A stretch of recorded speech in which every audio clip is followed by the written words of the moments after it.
बोलो श्री सतगुरु महाराज की जय। प्यारे सुंदर साथ जी, जैसा कि आप सब जानते ही हैं कि सत्संग में जो भी वचन होते हैं वे संत महात्माओं की ओर से सब जिज्ञासुओं के लिए एक समान ही होते हैं। अब प्रश्न ये उठता है कि सबके लिए अगर वचन एक समान ही होते हैं तो क्या सभी श्रोता इन वचनों से एक जैसा ही लाभ उठाते हैं? नहीं, ऐसा नहीं होता। क्यों? क्योंकि इसका कारण ये है कि हमारा मन रूपी बर्तन जिसमें सतगुरु के वचन समा सके एक जैसा नहीं होता। उदाहरणतः वर्षा होने पर धरती पर प्रत्येक स्थान पर एक जैसा प्रभाव नहीं होता। जो धरती अच्छी होती है उसे वर्षा से अधिक लाभ पहुंचता है, परंतु जो धरती कल्लर और पथरीली होती है उसे वर्षा से इतना लाभ नहीं पहुंचता। इसमें दोष वर्षा का नहीं बल्कि धरती का है। इसी प्रकार दोष संतों के वचनों का नहीं बल्कि श्रोताओं के मन का है। हम ये भजनों में भी गाते हैं, जागनी के वचन सतगुरु ने कहे, ये वचन नागर कोई दिल में धरे तो ये वचन क्या करे, सतगुरु क्या करे। सतगुरु तो अपने वचनों द्वारा हमें धनी से जोड़ते हैं, लेकिन हमारा मन उस समय कहीं और ही लगा होगा तो धनी के रंग में रंग पाना मुश्किल हो जाएगा। कबीर जी भी फरमाते हैं, मन दिया किसी और को तन संतन के संग, कहे कबीर कोरी गजी कैसे लागे रंग। वाणी में भी लिखा है, मन के हारी हारिए मन के जीते जीत, मन ही देवे सत साहेबी मन ही करे फजीत। सुंदर साथ जी, हम इतनी दूर दूर से यहाँ पर कुछ ग्रहण करने ही आते हैं, लेकिन ये मन हमें यहाँ पर भी हमें वाणी ग्रहण करने में विघ्न डालता है। ये मन हमें वाणी ग्रहण करने से कैसे भटकाता है वो मैं आपको इस वृत्तांत के माध्यम से बताती हूँ। सुंदर साथ जी, आप सबने सिकंदर का नाम तो सुना ही होगा। ये नाम तो हमारी वाणी में भी है। उसने एक महात्मा जी की बहुत सेवा की थी।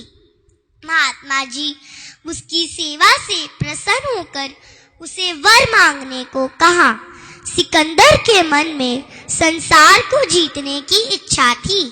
वह हाथ जोड़कर बोला, महाराज, यदि आप मेरी सेवा से प्रसन्न हैं तो मुझे ये वरदान दीजिए कि मैं अमर हो जाऊं और सारे विश्व का राजा बन जाऊं।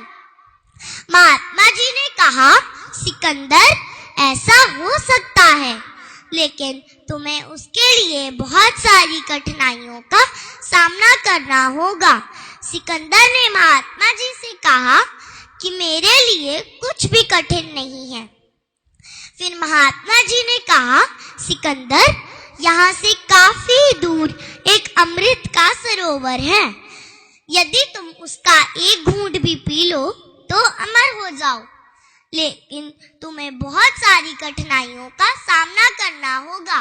सिकंदर ने कहा कि मेरे लिए कुछ भी कठिन नहीं है, आप मुझे शीघ्र ही उस स्थान का पता बता दीजिए।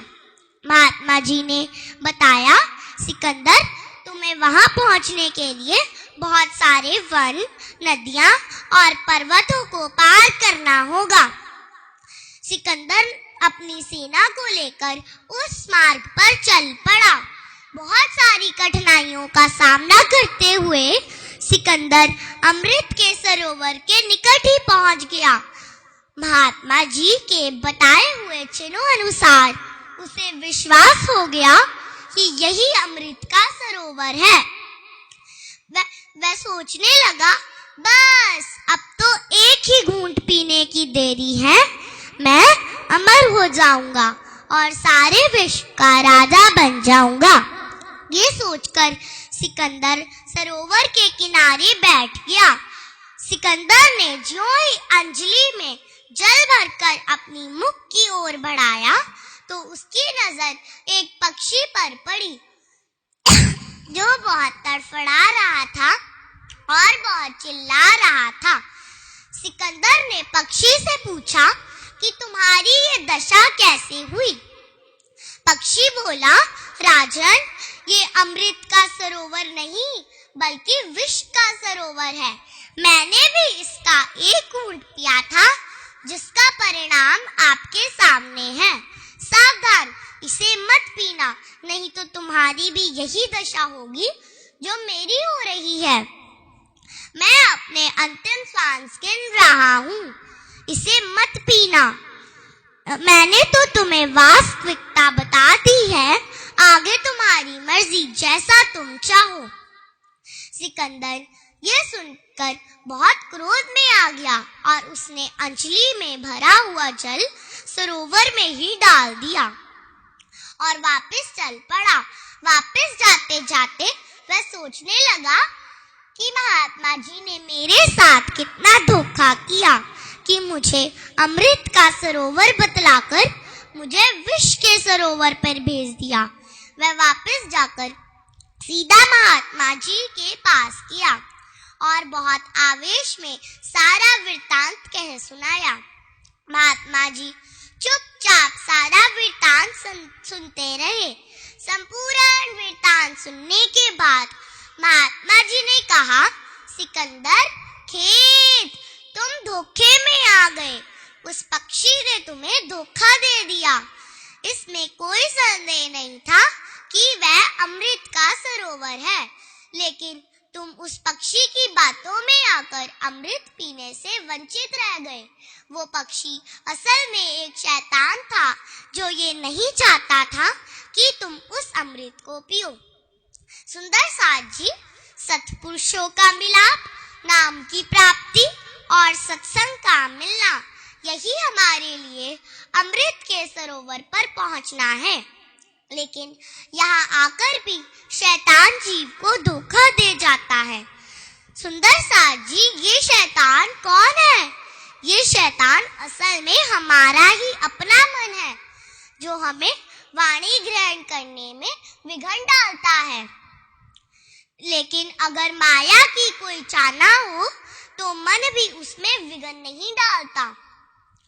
कबीर जी भी फरमाते हैं, ऐसी दीवानी दुनिया भक्ति भाव ना बूझे जी, कोई आवे तो बेटा मांगे यही गुसाई दीजिए जी। कोई आवे दुख का मारा हम पर कृपा कीजिए जी। कोई आवे तो दौलत मांगे 20 रुपया लीजिए जी। कोई करावे व्यास गाई संत गुसाई दीजिए जी। सांचे का कोई ग्राहक नाही झूठे जगतपति जे जी। सांचे का कोई ग्राहक नाही झूठे जगतपति जे जी। कहे कबीर सुनो भाई साधो, अंधों का क्या कीजिए जी। अंधों के बारे में तो तुलसीदास जी ने भी कहा है नेड़े पर सूझे नहीं, लानत ऐसी जिंद, तुलसी या संसार को भयो मोतिया बिंद। सुंदर साथ जी, मोतिया बिंद एक ऐसी बीमारी होती है जिसमें आंख के पास बड़ी से बड़ी चीज रखने से भी नजर नहीं आती। आज हमारा भी यही हाल है। हमारे धनी भी हमारे पास ही हैं, पर हम उन्हें देख नहीं पा रहे। यदि हम अपने धनी का साक्षात्कार ना कर पाए तो हमारे जीवन पर धिक्कार है। वाणी में तो स्पष्ट कहा गया है, धिक धिक पड़ो मेरी बुध को, मेरी सुध को, मेरे तन को, मेरे मन को याद न किया धनी धाम। धिक धिक पड़ो मेरी बुध को। बस मैं इन्हीं शब्दों के साथ अपने प्रवचन को समाप्त करने जा रही हूँ। अगर मुझसे कोई भूले हुई होंगी तो उन भूलों को भुला देना। प्रणाम जी। बोलो श्री प्राणनाथ प्यारे की जय। बोलो श्री सतगुरु महाराज की जय। अधिक जानकारी के लिए देखें www.spjin.org।